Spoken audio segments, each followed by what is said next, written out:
Hello, everybody. My name is Dalton Rothrock, and this is my demonstration speech.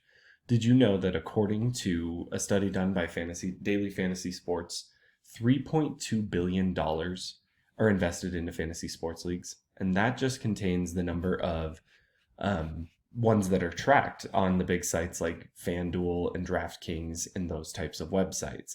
All the other leagues that are done between you and your friends aren't tracked, so that just kind of shows how immense the fantasy football market is. Are you tired of throwing money into the pot just so your friends and husbands, wives, boyfriends, girlfriends can brag about how they dominated you in your leagues? I have won 8 of the last 12 of my fantasy leagues and collected over $3,000. The other 2 years that I lost, I took second place. So just shows my credibility a little bit there. 21% of Americans engage in fantasy sports. And if you follow my advice, you're going to rise to the top and dominate your leagues. Of course, this draft strategy is subjective to what everyone else in your league is going to do and kind of how your league is run. But if you stick with my strategy, you will not be disappointed. There are 32 NFL teams, and the average starting offense starts with one quarterback, one running back, 2 wide receivers, a tight end, then 5 offensive linemen, but they aren't a part of fantasy football, so we'll kind of skip over that. The majority of fantasy leagues starts one quarterback, 2 running backs. I'm going to show you my little screen up here. A tight end, a defense, and a kicker. If you have a 10-person league, you can do the math, and that leaves you 3 running backs to start, or 3 starting running backs to fill those 2 slots that you need in your fantasy team. And that kind of solidifies the value of a running back and makes it the most valuable position. So in the first round, you're going to want to take a running back. Take the top running back that is available, just to solidify that you get one of the top 10 guys in the league. And once you get that solid running back value, it's going to place you ahead of your competitors. There are approximately 64 starting wide receivers and 32 tight ends, along with 32 quarterbacks.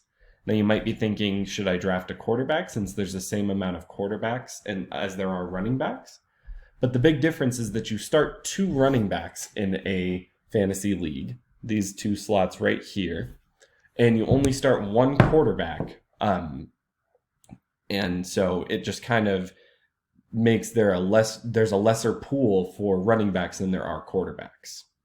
Once you've locked in on your starting running back based on statistics, wide receivers are the second highest scoring position behind quarterback.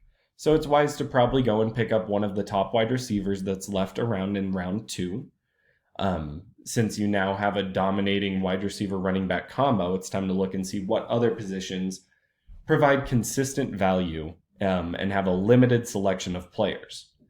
With fantasy leagues starting only 1 tight end, the NFL teams typically only have 1 tight end that kind of holds value. So it's time to pull the trigger in round 3 on a tight end. And now after round 3, you're going to have 3 solid starters who are going to put up large value week to week in a running back, a wide receiver, and a tight end. DraftKings, one of the largest fantasy providers, suggests that you don't want to take a quarterback until after round 3 because there were 11 quarterbacks in 2020 that scored 300 plus fantasy points. If everyone in your league is taking running backs and wide receivers and tight ends in the first couple of rounds, the odds are you're going to get one of those top quarterbacks who can put up consistent value. Last year, there were only 3 teams that did not throw the ball more than 50% of their snaps in the whole season. That evidence only backs up my point that you will definitely have a good quarterback sitting around in round 4. Now that you have an elite running back, wide receiver, tight end, and at least a serviceable quarterback, you filled out 4 of the top 5 positions. So it now begins the fun part, depth. From here, it's kind of up to you, whatever you want to draft, whatever feels right. Look at the top remaining scores of the year before and address the remaining running back and wide receiver spots. you get to draft 2 wide receivers and 2 running backs. So go and fill in those positions in the next couple of rounds, and make sure that you have a solid. They're called skill players as with the running backs and wide receivers. Many fantasy advisors will tell you to go grab a defense before you grab a kicker. My question is why? There are 32 teams in the NFL, and the average fantasy league, there are 10 teams. If there are 10 defenses taken off the board in the draft, that leaves 22 defenses just sitting there in the pool for you to grab week to week. I'm a firm believer that defense does not win fantasy championships. So go ahead and go and grab your defense after you grab a kicker. There is a lot of value in getting a good kicker on a team that scores a lot of points. Go and find a quarterback who gets them into the red zone, which is inside the 20-yard line for those who don't know. So go and find a team that scores a lot, whether it be touchdowns or field goals, and you will get a lot of value out of your kicker in those later rounds. Once you've got a quarterback, 2 wide receivers, 2 running backs, a defense, and a kicker, it's time to go grab your defense. You want to get a top defense mainly for that week 1, week 2 matchup against your opponent, because you do want to have a solid defense, and later on, once that defense starts playing better teams, you're going to go and grab somebody from that pool we talked about earlier. So now you have an entire lineup that is filled top to bottom as far as starters go. So you have to go and kind of have some fun with the rest of it. You can go draft players that you know and love, that are still remaining in the draft, just to kind of fill in those positions on the bench, the spots down below your starting lineup. And you can go pick up your favorite players, players that you had from previous years that you really liked that are still on the board.